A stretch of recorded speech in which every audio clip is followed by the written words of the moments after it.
Do you see what I see?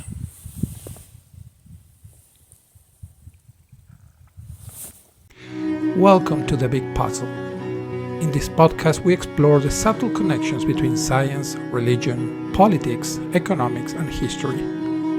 One piece at a time, we unveil the big picture of this shared experience that we call life.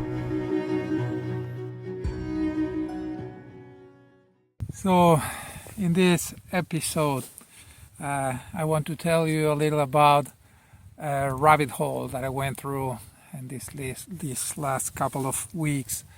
In this channel, I usually talk about how I do believe we live in a simulation.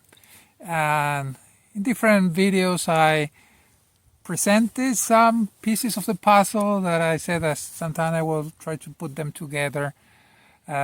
But this is somehow related to that.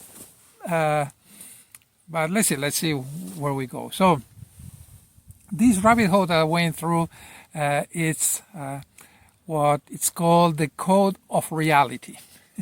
And it's a series of experiments that Danny Goller is conducting. Let me describe what these experiments are and then give you my take on why I think he is wrong. But what can we learn from that potentially could be useful? So let's try. So this Danny Goller, he seems to be very open-minded about what he's doing. He's not trying to convince anybody.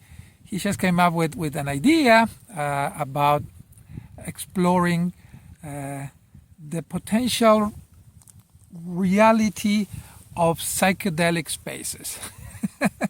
So that obviously requires using drugs. I've never done drugs, but from what I learned, different drugs have different effects, and he was trying to figure out if what you perceive under those altered states of mind does actually exist, if there's a way to say there's another reality, sort of.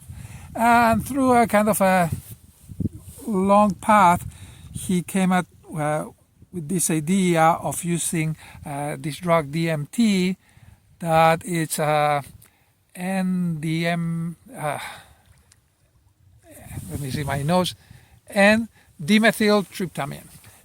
So it is a drug that I think it's an active component in ayahuasca, so very vivid hallucinations, very realistic and very strong.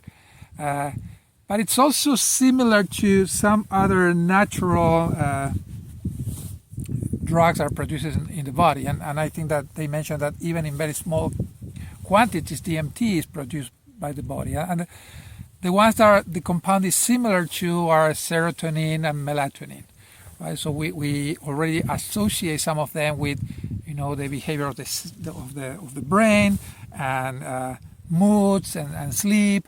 So things that have to do with our mind. So obviously, a similar compound will likely, have similar effects in the brain, the compounds of the brain. But what makes his experiment kind of repeatable, that's what he was trying to do, was at some point he had this idea of using lasers, and not any lasers. He talks about 650 nanometer lasers. That is a red color in the spectrum, and he applies them through a diffraction grid.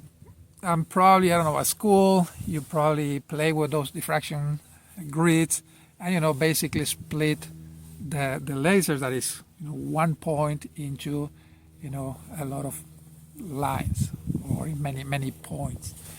So that will become very relevant, because I think I can explain what's going on there. Now he sets up this, and then himself or other people, they take some DMT and they look into that band, and I will try to put an image of what it looks like. that band of red lines.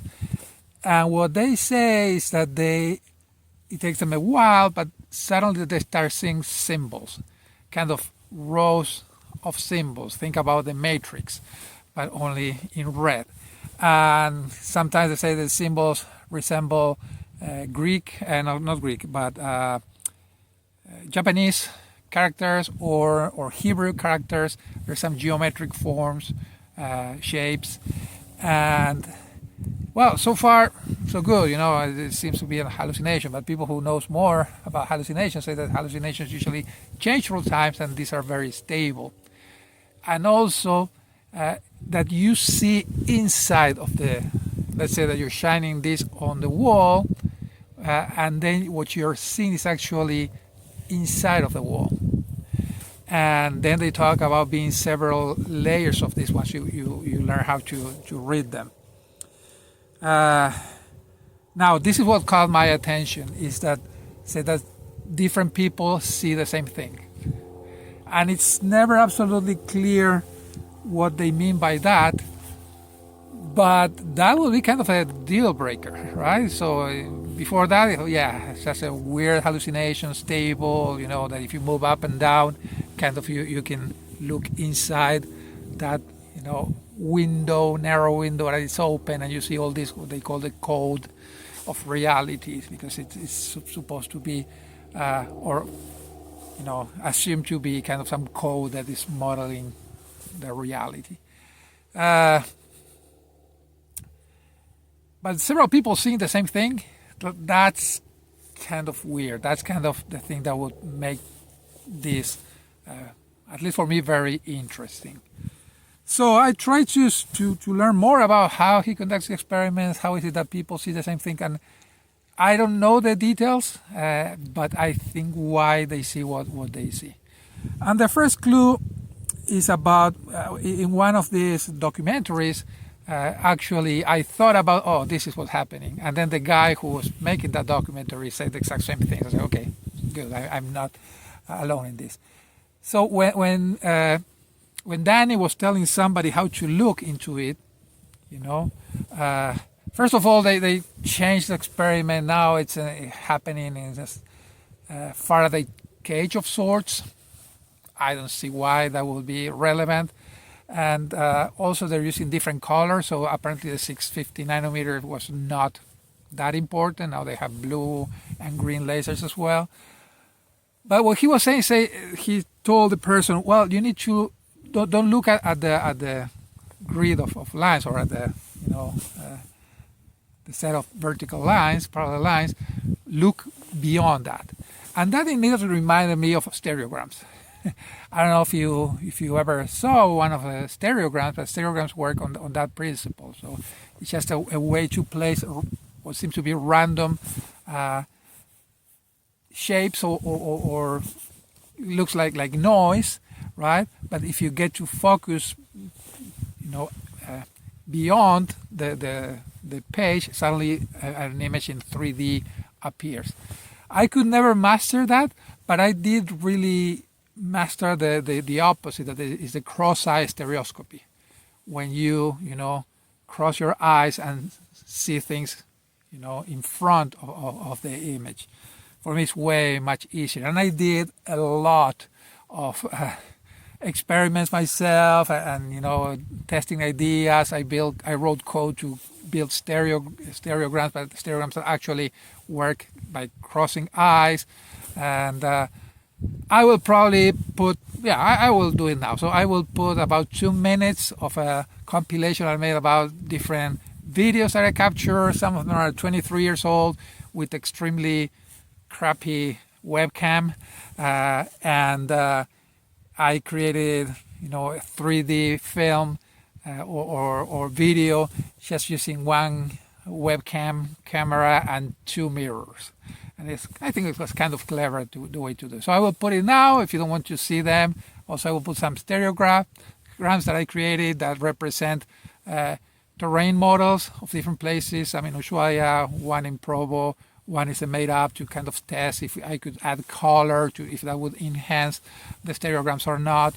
And I think that I also will add one other type of stereoscopic effect that is called the wiggle stereoscopy that I did for the city of Provo before moving here. So it's kind of a moving image that gives you that impression of being 3D. So I will put it here and we'll come back.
So interesting, that Falcons T-shirt I had there. I still have it.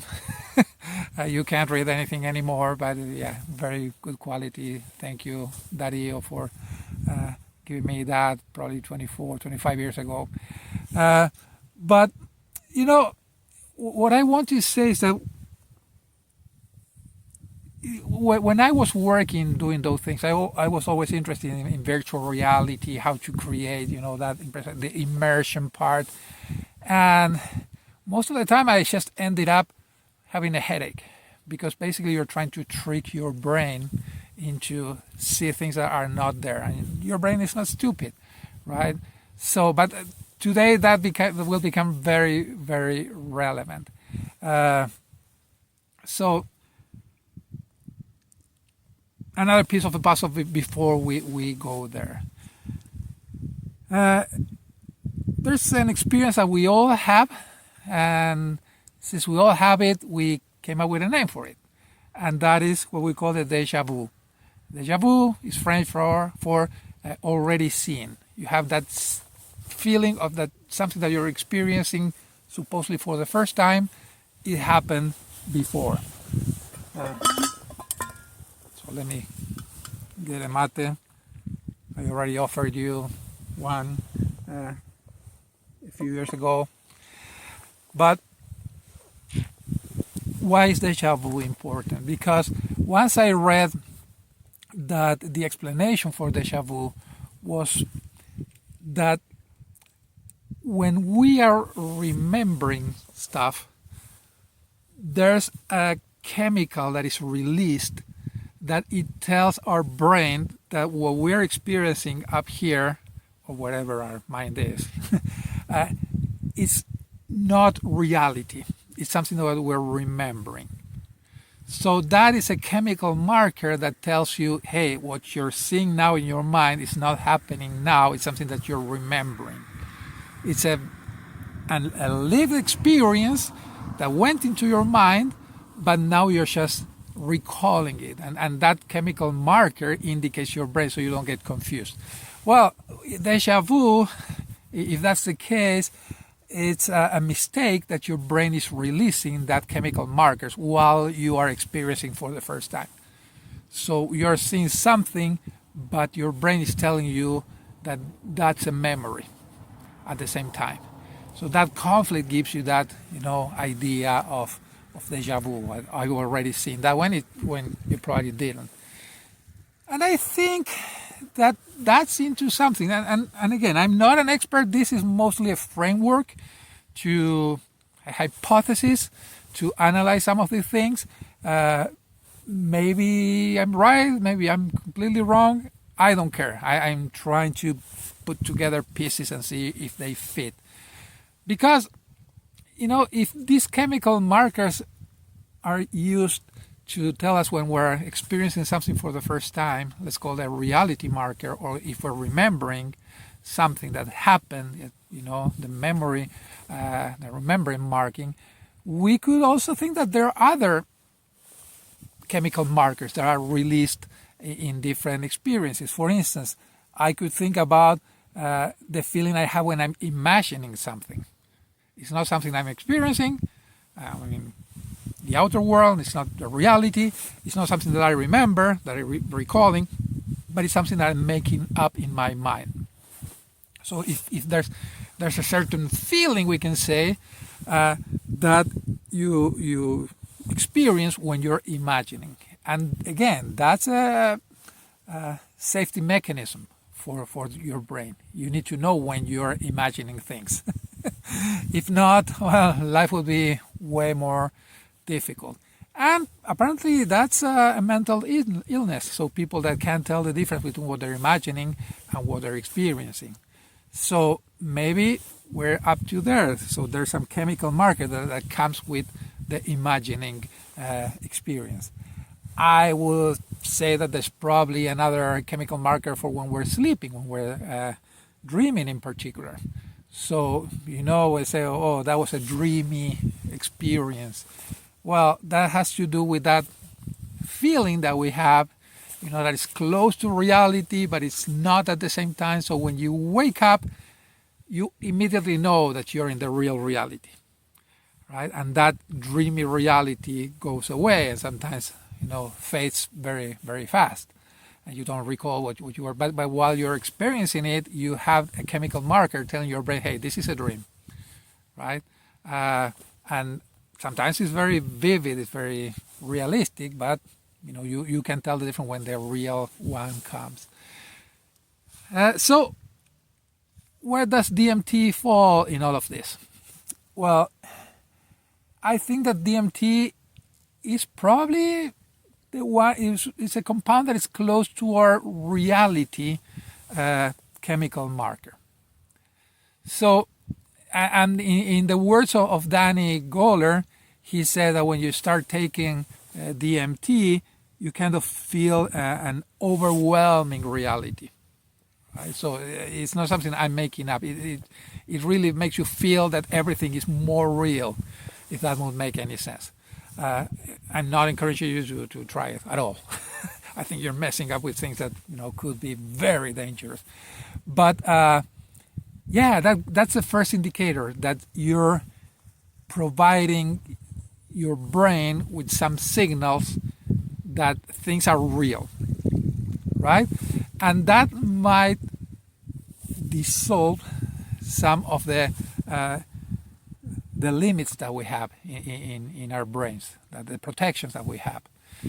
And all this drug use, I think it was in the 60s or in the late 50s that they came out with this name of psychedelic. And psychedelic means mind manifesting. Right? So you are making your mind, you're expanding. They came up with this idea of expansion of the mind. And by expansion, I wouldn't say expansion. I would say more like tearing down the walls that divide the different modules of your mind. And that looks like an expansion. If you have a house and you tear down all the walls, yeah, it's not really an expansion.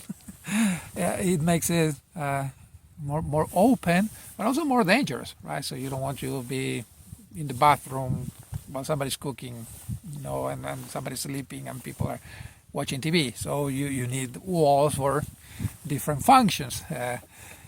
But this idea then of the mind manifesting, and also we now we talk, especially with AI, and I might try to connect this to AI at the end, but with the hallucination. What does hallucinate mean? And that's come from the Latin hallucinare, and that means to wander in the mind. And again, this idea of the mind, to just walk, randomly in your mind. That's a hallucination, hallucinare. Hallucinare or hallucinare, well, whatever. But again, this idea that if you don't have limits, if you don't have these markers telling you this is reality, this is a memory, this is something you're imagining, this is a dream, and everything goes, then you have hallucinations, right? You're perceiving things like they are real when they're not, or the other way around. You perceive things that are real like they are dreams, right? Or any combination of both. So that's why I think it's very difficult or very dangerous to mess up with those things. Now, some people say, well, what about all the visions in the scriptures, in the Bible, and we have some things that really look like hallucinations. I mean, if you read Ezekiel or Daniel in the Old Testament, even some of the experience that Moses had, well, a lot of things look like hallucinations. Revelation, the Apocalypse in the New Testament, also they look like hallucinations. So is this just people on drugs? Well, I don't think so, personally. I think that there's some other chemical markers that, in computer science, when you define a format for, a file, say, well, a bitmap, and sometimes when in the definition of the file format, you have some chunks of data that say reserved, right? So they're not used, they're reserved, and sometimes they're used for other things in the future. But I think that there are certain chemical markers that are reserved by God. So God is the one who triggers them. So yeah, you could produce probably if we have discovered through drugs some of these markers that were reserved, and then you're having experiences that they're hallucinations and they look like visions, but they're not, because you trigger them, right? They don't come from the outside. I think that also are other ones that are triggered by God, the ways to detect truth, something that feels true, right? That feeling of truth, I would say, truth detection. And there's this other one of guilt. So all those, I believe that they have a physical component that is a chemical marker to tell our minds what to do, what to expect, what we were experiencing. But I don't think that they're just triggered by us. I think they're triggered by God. So, yeah, interesting stuff. I mean, a lot of guesses, but for me, they kind of make sense. Now, still this problem. What about the shared hallucinations? How is it possible that with the DMT, experience, that people see the same things in the same places? Well, this is my explanation. So again, remember the stereograms, how you have to focus and to see. Well, I think that's what's happening with these lines. So basically, if you get your eyes to see two different lines, that are very similar but slightly different for whatever reason, your brain will see them as one, either inside the wall or closer to you, depending if you're crossing eyes or make them more separated. So that's why we have the parallax. The distance between our eyes allows us to have different perspective. Well, what you're doing is basically building a stereogram. Now, with this drug, you start imagining things, right? So when you see these two lines, suddenly a little dot here that you see in both, well, your mind says, oh, this looks like, and once you say it looks like, it manifests. Because you're imagining something, but you don't have the chemical marker that is telling you this is something you're imagining. You have the chemical marker, DMT, to tell you this is reality. What you're imagining is reality. So that's why if somebody says, well, you are going to see this and this and that, you will see them, right? Because you're providing yourself, you're turning whatever you imagine into reality. You feel, it feels real, right? And again, if you then look at two lines that are slightly closer, they would, look closer to you. If you look farther, so that's why they see different levels of these things. It's because their eyes are just jumping from one couple of lines to another ones. That's my explanation. But again, the part about the shared experience, and this is how I see it. So let's say that we're both on drugs, we're both looking at the same thing, and then I say, hey, this is so cool, dude. So do you see that triangle? And when I say that, without drugs, if I tell you, hey, do you see that triangle? What's the first thing that happens in your mind? Well, you picture a triangle. Your imagination, you imagine a triangle. You can't avoid it. It's a triangle in your mind, you see a triangle. That's how language works. That's how you communicate one mind to the other through language. So, but what happens when you're in drugs, the triangle that you imagine, you don't have the distinction between imagining and seeing it. So immediately you see that triangle and you perceive it like, yeah, it was there, right? You don't think, and so your response would be, oh yeah, I see that triangle.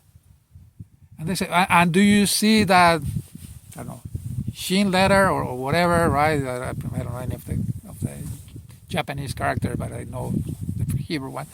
And if the other person knows what that is, they will picture. If they don't know what that is, you would describe it to them, and they would say, and they would imagine it while you're describing it, and then they would say, oh, yeah, I see it, because they're imagining it. So you are forcing your imagination into reality, and communication makes no sense. Now, what would be a better experiment? Well, a better experiment would be, okay, you send one person and you tell them to, without communicating to anybody, go and draw everything or describe everything that they see, in which order and everything. And then you grab another person without knowledge of what the first person did, and they do the same thing. And and if after doing that you see that they're seeing the same thing, well, then you're making me more of a believer, or at least I will have to explore a little more of potential explanations of what could be happening. The other thing that kind of discourages me in this is that, yeah, I work with code, I work with virtual reality. It doesn't make any sense for me to have code floating in space to describe what you're seeing. They were, what was this language? VRML, I think it was one of them. That was one version of XML, markup language, that was particular for VR. So you would describe, okay, there's a triangle here at this position, this color, this rendering, whatever, right? And you describe the whole thing in code. But why would you have the code being shown in the same place? I mean, it doesn't make any sense. Simulations don't work like that, right? So you don't have the code and the simulation in parallel. They're running in different places. So when I say that I believe in a simulation, I believe that God, what we call this creation, yeah, it's a creation, right? It's something that is governed by some laws. It's governed by some VRML. Well, without the V, it's RRML, the real reality markup language, right? And as I mentioned, I think that God renders the parts that are useful at any given time. And so, well, we'll go there eventually. But just to give you an idea why I don't think that this code of reality is really anything else than just, using drugs. Now, why I already talked a little about why do we have these different markers, chemical markers, and have to do with our survival. And in a previous video, I talked about our creativity and the irrational module and the rational module in our mind, and this could be related to that. We need to keep them separate, right? Because if we allow the irrational module to take over, yeah, we'll be very creative, but we will live very short. Our life will be very short. So we need to know when we're imagining things. We need to be able to stop it. We need to have it under control. And that's why we need a very specific, strong chemical markers. And you're imagining this, right? You can train yourself to explore, or like they did, like many artists do, they do drugs, and they remove that. And I think that's cheating, right? And it's dangerous. So, but yeah, being able to keep your irrational mind in check is important, and that's why you have this very peculiar feeling when you're seeing stereograms, for instance, or any type of virtual reality or 3D, like in the video that I posted in the middle of this one. Because you have a contradiction. You have your senses telling you that they're seeing something that you know is not there. So it's a mixture of imagining, knowing that you're imagining something, while at the same time your senses are very active and sending you information. And that's usually associated with the reality marker. So you have a combination of both, and that gives you that, weird feeling when you're seeing something 3D that shows up, and and at the end that exhausts the brain. That's why you can't do it that much, and that's why 3D movies are usually, not very, very successful. I would add one other. Now that I think about it, I think there's another chemical marker that is the focus one, right? And I don't know if it's adrenaline or which one. But when you get in the zone, when you're studying something and you're very concentrated and very focused, you're studying or you need to solve something, your whole body changes, your even your heart rate changes, your pupils, dilate, and times happens, slower. So there's a lot of things associated with that mindset of being focused, and I think that's another of these markers. You have an intense reality but very focused experience.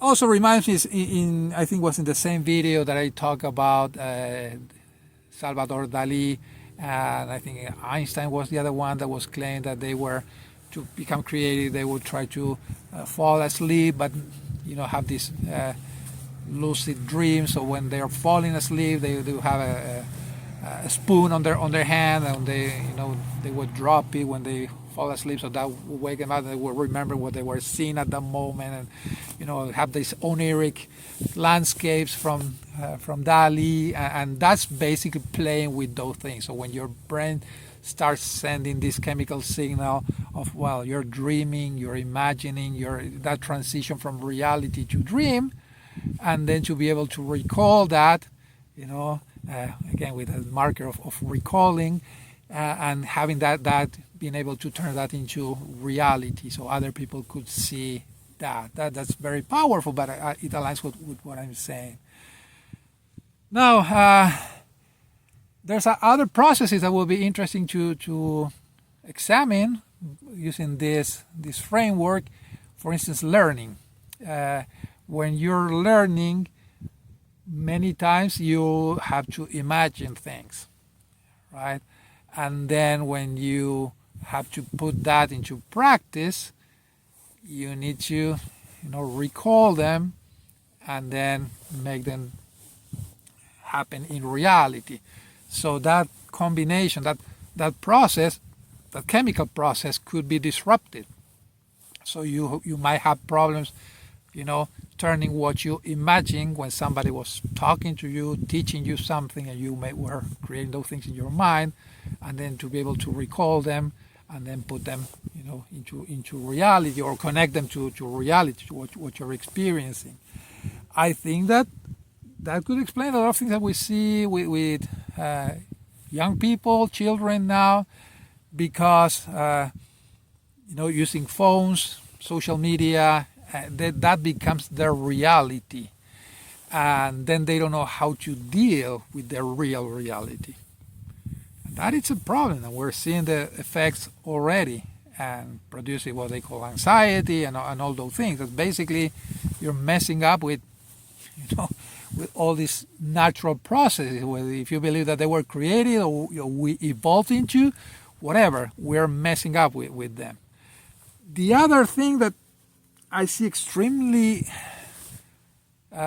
dangerous is psychiatry and psychology, because they could be manipulating you into mixing things. I will just put one example, and maybe some other time we can talk a little more about this. But the one I thought about thinking about this is the implanted memories. So this happens so much and harms so many people. So this idea that you have repressed memories, right? Again, this idea of memory, but then forcing you to extract those memories from behind that wall and make them, to recall them. And that creates a flow of chemical markers from one stage to the other. The problem, I think, is that sometimes they make you imagine some things that never happen, and by repetition and by, exposing you to, or trying to turn that into memories, they will make you believe that they happen. So they mess up those markers, and you forget that you imagined that. So let's say that somebody say, well, you were abused when you were 5, and that never happened. But if they, if you imagine that, and somebody say, oh, we're up to something, we need to, so try to recall, try to tell me more, and then you tell more things, and now you're saying, well, I'm remembering the thing I imagined, I remember the thing that happened, and that eventually could turn you into believing that things happened when they didn't happen. That's very dangerous. That can destroy people, that can destroy family. So that's why I'm not very fond of psychology, psychiatry, but I will talk a little more about that. Now, this being long enough, I hope that at least you enjoy the scenery. But what about AI hallucinations? Obviously, AI is not wandering in the mind, but we use this idea of making up stuff out of the blue. Would there be, and this is a completely open question, and I don't know. Would there be a way to associate everything that AI is doing with some kind of, or some equivalent of these chemical markers? So when you're training the models, is there a way to tell them, well, this is imagination, this is recalling, this is experiencing the real world, and kind of adding that label to all these models. And I don't think that LLMs would necessarily be the best for this, the way they work, but maybe somebody could say, that's what we're missing. That's the real context that AI needs. And then if we can get to that point, the same AI would say, yeah, I'm telling you this, but I'm probably making this up. I can't remember seeing this. I haven't experienced this, right? So that's something that came to mind. I mean, I'm kind of tired of talking about AI. I see now everybody, and I don't know if it's just the algorithms that are echo chambering me or what, but I have a lot of people now saying, oh, the bubble, the bubble, the bubble, and I've been talking about that for a while, and then everybody says, oh, people who talk about the bubble, they don't know anything, but it's very frustrating, and nobody really is addressing the real problems. So maybe the next breakthrough would be by adding this new dimension of giving chemical markers to AI, and then we might have something a little more useful than this thing that randomly hallucinates, and they don't know and you don't know. Okay, this being long enough, I hope you learned something. I would really like to get some feedback from you guys, what you think about these ideas. But if not, that's fine. I will just see you in the next one. Bye.